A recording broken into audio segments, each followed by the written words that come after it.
Okay, yeah, this is our fourth day here in Memphis. The bowl's been great. Everything that we hoped it would be. You can tell that the Liberty Bowl has done this before. Clearly, they've done it 54 years? 56 years. Any time the bowl has that much experience, you know that you're going to get things done the right way. City of Memphis has been great. Our kids have had a great time here. Going downtown, eating barbecue, going to a Grizzlies game. Just walking around, just seeing the sights. Went to the Civil Rights Museum, which they thought that was obviously a pretty interesting deal. Memphis University School has been great for us. It's just right around the corner right here. The one thing, logistically everything's been on par, which is a pleasant surprise. Not a surprise, but it's something that makes things a lot easier in a bowl. 2 years ago it was pretty tough to get anything done. But now, here we're able to get done everything that we needed to get done. We've had 4 good days of practice. All 4 days we were outside. We were dressed out, going hard, going full speed. Was fairly prepared to play this game a week ago because of how much good work that we had in Morgantown. And then when we came here, we repeated everything. So our guys are in a good place. They're in a good spot, and they've had a great time. We shut things down last night and had a good day of preparation today. Go to a movie tonight, have some meetings, put them to bed, wake up and play the game. So really like where we're at and really appreciate everything that's happened up until this point. So with that, take some questions. If you'll identify yourself and your organization, questions, please. Where you at, Ed? Come on, man. You're always first. I didn't want to be the first this time. All right, I will. As I was saying earlier, it's not on the quarterbacks. You guys are both playing young quarterbacks, but it's really about other people stepping up and helping those guys out. Can you talk about the conversations you've had with Skylar as he really makes the biggest start of his career? He's handled we had the best Friday practice we've had all year today. And Kevin's right about that. I mean, we got both two young, talented quarterbacks that don't have a lot of experience that I think both of them will, if you look back at his last start, Skylar should show a bunch of improvement. Kyle Allen's is a good young player. From the time that he played his last game against LSU or Missouri, one of those two, I think it was LSU, until the next game tomorrow, he's going to show a lot of improvement as well. 2 young kids that are taking advantage of this entire month to be able to practice and prep. It's going to be fun to see what kind of improvement both those kids are going to again make, and I think both of them have a bright future and will continue to improve down the road. With that said, those guys at the quarterback spot's important and instrumental in having success, but everybody around them has to do their part as well. So I do agree with that, but with that said, anxious to see what kind of improvement both of them have made. What kind of improvement do you hope this game can act as a springboard going forward, especially the opportunity for another win this season? Yeah, I mean, that's one of the things with going to a bowl game that, you can say, well, developmental practices and, all that stuff's great, but an extra game is unbelievable. Just being able to spend as much time as we spent with our guys is great. Both Texas A&M and West Virginia have a lot of kids coming back for next year. So, it's going to be something that's going to be interesting to keep our eye on, all these guys coming back. Being able to play another game. I think we got 9 starters on defense coming back, and we're going to have about 7 on offense coming back. So that's a lot of guys that are able to play a 13th game that we can continue to evaluate those guys, and they can continue to show improvement. So, getting a win here would definitely springboard us into next year in the right frame of mind. Really pleased with where the team is now. Was there a danger that they peaked a few days ago, or do you think they're peaking at the right time? No, I didn't because we gave them time off. We practiced for a whole week in Morgantown. We did a whole game prep week. We lost a little focus at the end because they knew they weren't playing and they knew they were going to have some time off. So we gave them four days off. I think that's the right way to do it, especially because we got so many kids that are from Florida, Texas, Georgia, North Carolina. We've got a lot of kids that aren't from West Virginia. So I wanted to get them home so where they could spend time with their friends and their family, wake up on Christmas Day, and then come to Memphis, not have to go back to Morgantown when they can just come to Memphis. So it worked out logistically pretty good. My concern was speed of the game and timing. And, we went out there and practiced 4 days in a row, and I've been happy with the work that we've got. So I think we're exactly where we need to be able to play this game. What are some of the things that you see from Skyler in the last month that maybe, because he wasn't playing as much, you didn't see as much of? He confidence. I mean, he tries so hard. I mean, I don't know if I've ever been around a kid that it means more to him. I mean, he's a perfectionist. Everybody wants to be good. Everybody wants to win, but he really does live it. And he was not having success. He was frustrated. This goes back for the last 11 months because he's been on our campus for 12 months now. For the first 11 months, I mean, he wasn't getting as many reps as he wanted, and he wasn't having the success that he wanted, so his confidence was down. Once he went into the game against Kansas State and he drove us down and scored, his confidence got better. And then he got more reps, and then he continued to do some good things and continue to gain confidence, and he keeps getting better every day. And I think a lot of that has to do, one, with the reps, and two, with the confidence that he's playing with. That goes for your confidence in him as well. One of the stories Oh, yeah. Mark was telling yesterday was that first drive against Kansas State where they were trying to get him to check out of it. He said, "Trust me." Yeah, 100%. You don't know how guys are going to do until they get in there and play. And now his junior college coach told us the same thing. The same thing happened to him out at Riverside. He was on the bench for the first game. Halftime of the second game, they didn't really know how he was going to respond. They put him in there, and then he ended up just taking it and running with it, and won, I think, 11 straight games after that. So, with us, when Clint went down at halftime against Kansas State, I said, well, I mean, we were losing 21-3 at that point anyway. So I was like, geez, maybe he'll give us a spark. And he went in there and he gave us a spark. So everybody was kind of like, well, we'll see how this goes. Just because he's never been in that situation before, but he was bright-eyed and he was in tune, and he was ready to take it, and he did, and we showed some improvement once he did. We've already Associated Press. I'm just wondering if you could just talk about what sticks out in your memory from this couple of years you spent, Kevin, at Houston, and just what's your relationship been like since y'all been in different schools?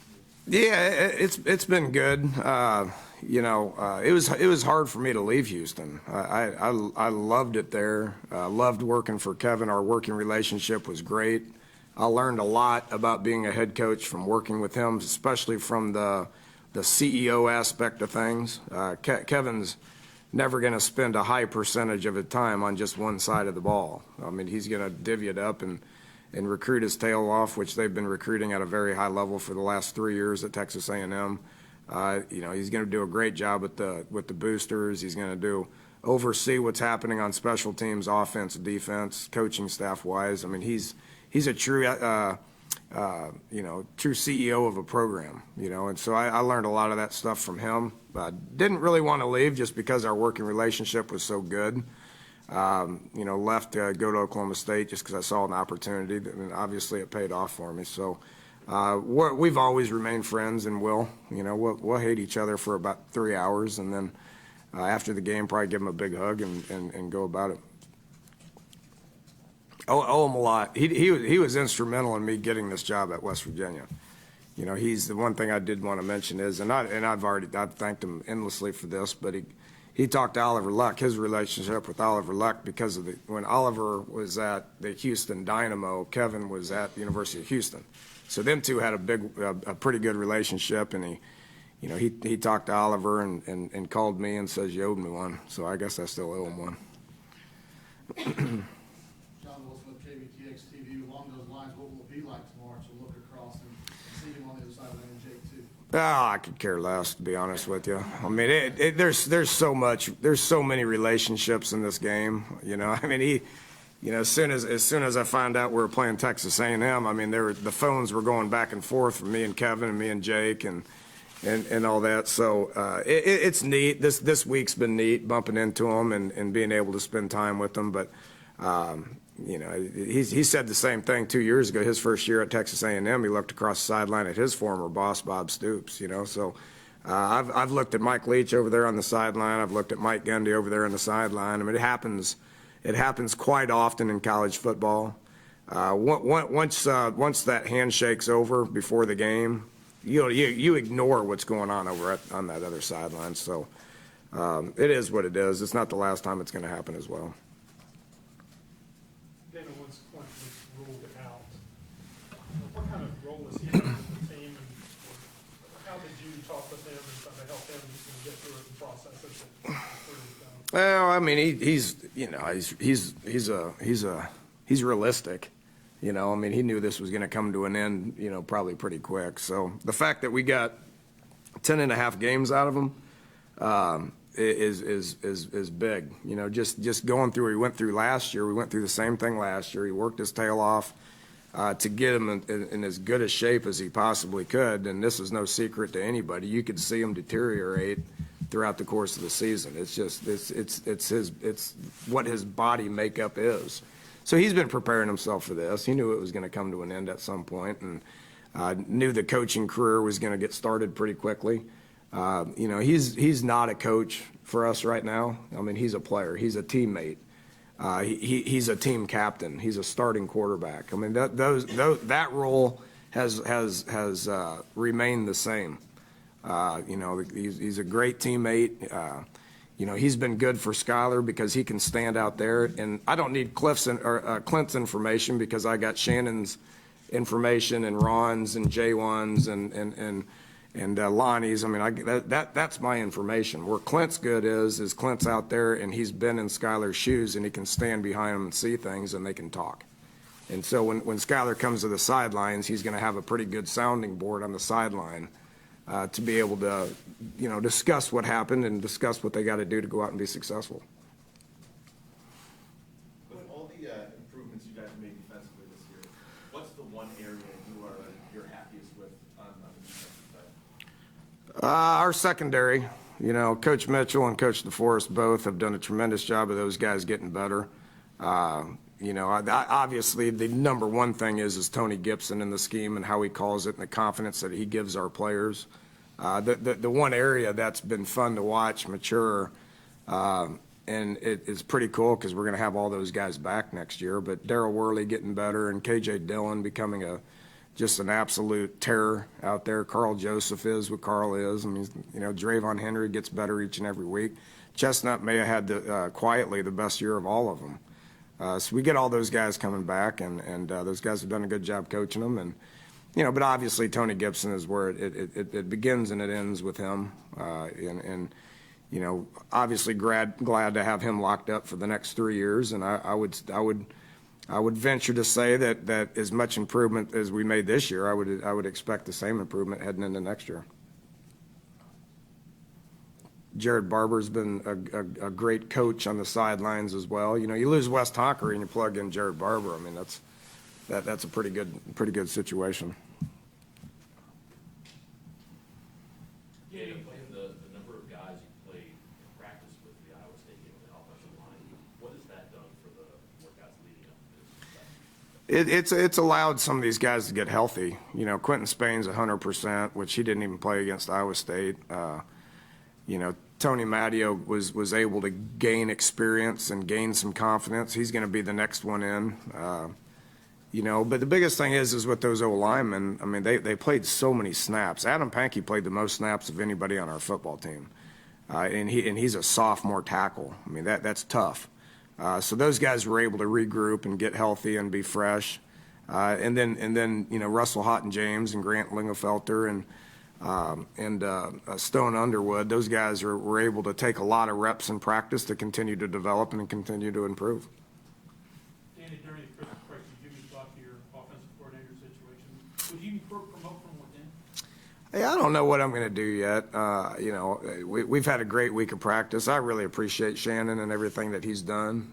He's been great to have here at the bowl game, been coaching hard, and after the game's over, we'll give him a big hug and wish him success in his next venture. You got to evaluate the whole coaching staff, which I do afterwards. I got 2 weeks to do that prior to going to the convention. May use the convention as figuring out who the next coach is. Once I decide how I'm going to shuffle things around. So I would venture to say everything's a possibility at this point. Talked about Clint's going to be a heck of a coach one day. What is it about just his qualities that obviously are the family coaching connections, but what do you see? Why do you think of him as a solid coach? Well, he's been around it forever. Rick is Rick Trickett, his dad at Florida State's a great guy and a great football coach, and most everybody here knows him. He does such a great job with everything. And Clint's the same kind of guy. He's been around it his whole life, and so he understands the game of football. He understands what coaches go through. He understands how to communicate with kids. He's a smart kid. He's got the knowledge. To be able to think and react and understand the game. So he's gonna be fine. He needs to figure out where he wants to be and what path he wants to take. He's gonna have some options to be able to choose from.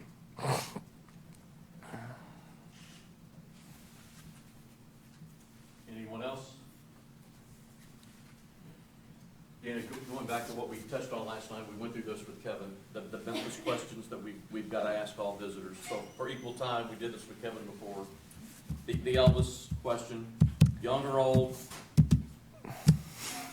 I was born when he wasn't even born yet.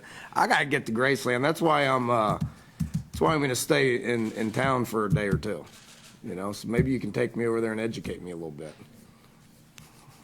The ribs, because it is about the food and the music here. Yep. Wet or dry ribs? Dry ribs for sure. Anyone in particular?